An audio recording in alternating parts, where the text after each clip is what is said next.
This is a quotation that you made twice, I think, about Islam. It was wicked and vicious. You confirmed it the other day. You start off. Why is it a wicked and vicious faith? Because it treats women as second-class citizens, because it says that a woman victim of rape should be stoned to death for adultery, and because it orders its followers to be harsh with those of the unbelievers who live near to them, and it ordains as a religious duty the murder of Jews as well as other non-Muslims. That's in the Quran. There's no point shaking your head. There are good points about Islam. For instance, it opposes usury. It wouldn't have let the banks run riot in the way that the Labour Party and the Tory Party have done. There are good points, but it doesn't fit in with the fundamental values of British society: free speech, democracy and equal rights for women. So what's your policy on Islam? My policy on Islam is a truce with Islam. I'm not the one with the blood of 800,000 Iraqis on my hands after an illegal war, whereas Jack Straw is. I've never hurt one single Muslim. I believe that the West should stop trying to de-Islamify the Middle East and should leave those sovereign countries to run their own affairs. We shouldn't have gone into Iraq. We must never go into Iran, despite the fact that's where the Tories will take us in due course. We should leave them alone, and we should ensure that if Muslims are staying in this country, they do so on the understanding that our country must remain fundamentally a British and Christian country.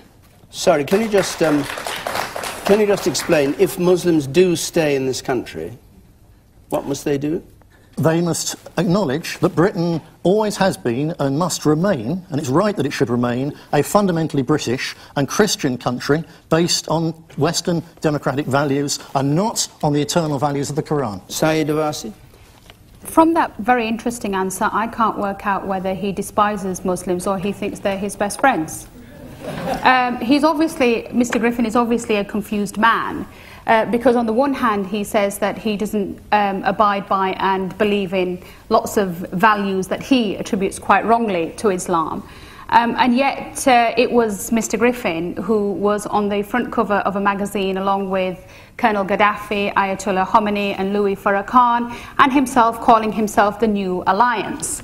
It was also Mr. Griffin who shared a platform with Abu Hamza. Many of you may know him as Captain Hook. Most Muslims think he's some nutter from the East End of London, and therefore not even part of the faith of Islam. And yet Mr. Griffin considers him to be a sheikh, i.e. a learned scholar, and he believes that he and Abu Hamza have similar views. Mr. Griffin is a thoroughly deceptive man who comes on here and tries to sell whatever message that he wants. He's no friend of Islam. He's here to demonize Islam, just as he demonizes Christianity. Because, you know, there is nothing Muslim about the likes of Abu Hamza and others who actually preach extremism in the name of that faith. Mr. Griffin here preaches extremism in the name of Christianity and brings that faith into disrepute as well.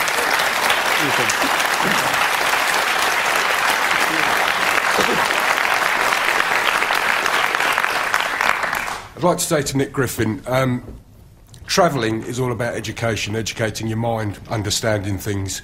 And I'd like to know how much travelling you've done around the world, because that is one sure way of learning the true side of another culture or a religion. How much travelling have you done, Nick?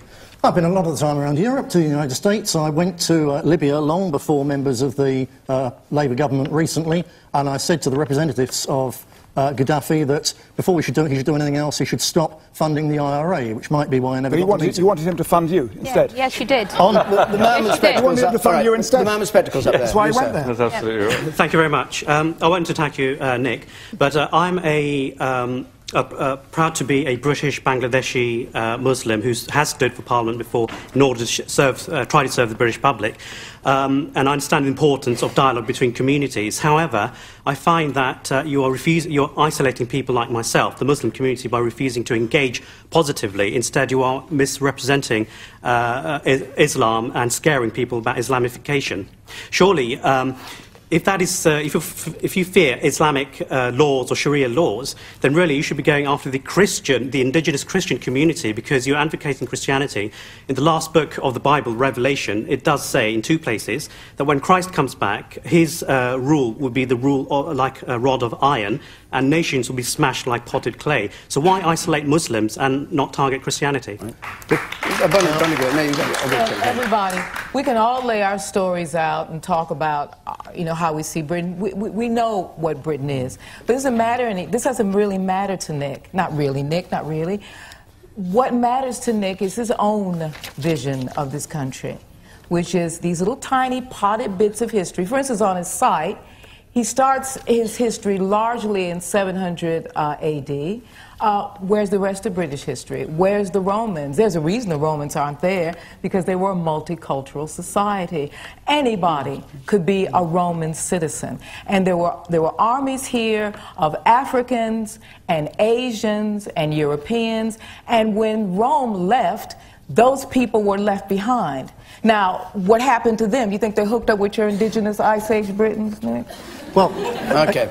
I'm going to move on to another point, because I think we're getting a bit off beam here. Now, I'll come to Jack in a moment. Just to say before we take this question, that you can follow us on Twitter, BBC Question Time.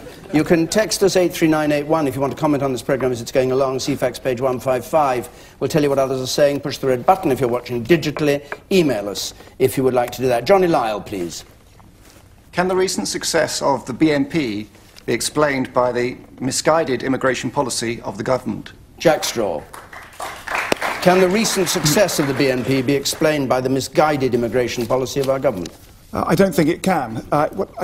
We mentioned Enoch Powell earlier. He came out, as Saida said, and Chris did, remarked with this terrible speech about the rivers of being flowing with much blood, a 1968 speech. 1960, he was Minister of Health.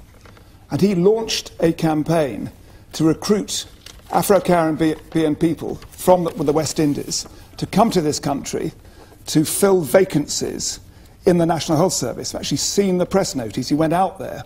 And so it wasn't a Labour government responsible for immigration. Yeah, but you've been in power now for nearly 12 years. So let's deal with the present, Jack Straw, and not go back to Enoch Powell. Let's deal with the question. Is the rise of the BNP, which has happened very recently, is that because of your government's policies? That's what Johnny Lyle is asking. So can you answer that? The BNP is a transmogrification from the National Front, the National Party, the British Union of Fascists before this. As Chris has been pointing out, we've long had fringe parties on the right in British politics defining themselves against the other. Originally it was against the Jew, then it was against the Irish, then it was against the Afro-Caribbeans, now it happens to be against the Muslims. As far as immigration is concerned, my point is, we've had a long history of immigration in this country. I scarcely know anybody, certainly not, I'm not one of them, who can say they are true British or true English, because we've all got all kinds of mixtures inside myself. Are you saying there is no worry about the scale of immigration in this country? Is that the point you're making? No, I can't get out what you're saying. Of course there is a worry. But I also say to you, for example, as the latest figures show, there's been a net reduction in the increase in migration recently, though the outflow because of the downturn has been greater, and so we are seeking actively to control numbers better. So, for example, we've introduced the points-based system for work permits, and asylum numbers have come down to about a third of where they were.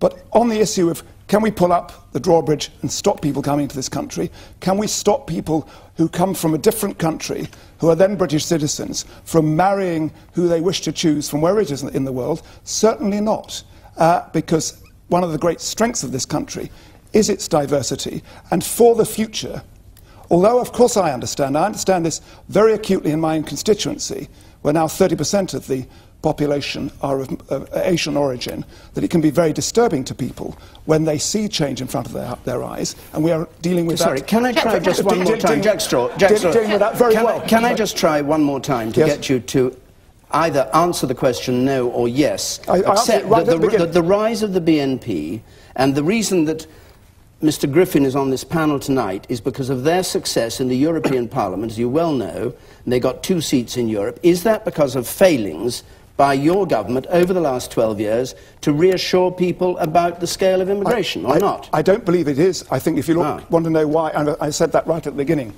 David, if you want to know why the BNP won in the North West and in Yorkshire in June. It was a lot to do with discontent with all the political parties, particularly Jack, over the issue of expenses. I think, Jack, there are certain things that mainstream political parties have to be honest about, and I think that answer is not an honest answer.